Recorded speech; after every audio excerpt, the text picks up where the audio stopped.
Essula ya 31. Awo Abafirisuuti ne balwana ne Isirayiri.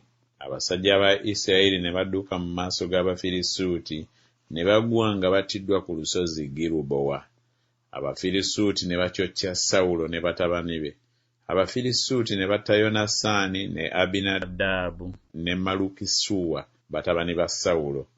Olutalo ne lumuba bubi Sawulo. Abalasi ne bamutuukako ne yeeraliikirira nnyo olw'abalasi.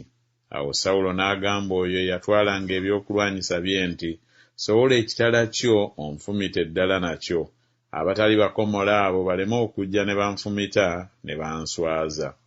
Naye yatwalanga ebyokulwanyisa bye n'agaana, kubanga yatya nnyo.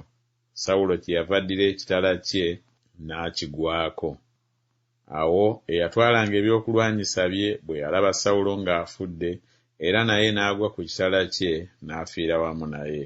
Sawulo n'afa bw'atyo ne batabani be bonsatule, n'oyo eyatwalanga ebyokulwanyisa bye, n'abasajja be bonna ku lunaku olwo wamu. Awo abasajja ba Isirayiri abaali emitala w'ekiwonvu n'abo abaali emitala wa Yoludaani bwe baalaba abasajja ba Isirayiri nga badduse ne Sawulo ne batabani be nga bafudde, awo ne baleka ebibuga ne badduka. Abafirisuuti ne bajja ne babibeeramu. Awo olwatuuka enkya Abafirisuuti bwe bajja okunyaga abafu, ne basanga Sawulo ne batabani be bonsatule nga bagudde ku lusozi Girubowa. Ne bamusalako omutwe, ne bamuggyako ebyokulwanyisa bye. Ne batuma mu nsi ey'Abafirisuuti enjuuyi zonna okubuulira ebigambo ebyo mu masabo omwali ebifaananyi byabwe ne mu bantu. Ne bateeka ebyokulwanyisa bye mu nnyumba y'aba Asutoloosi, ne basiba omulambo gwe ku bbugwe ow'e Besusani.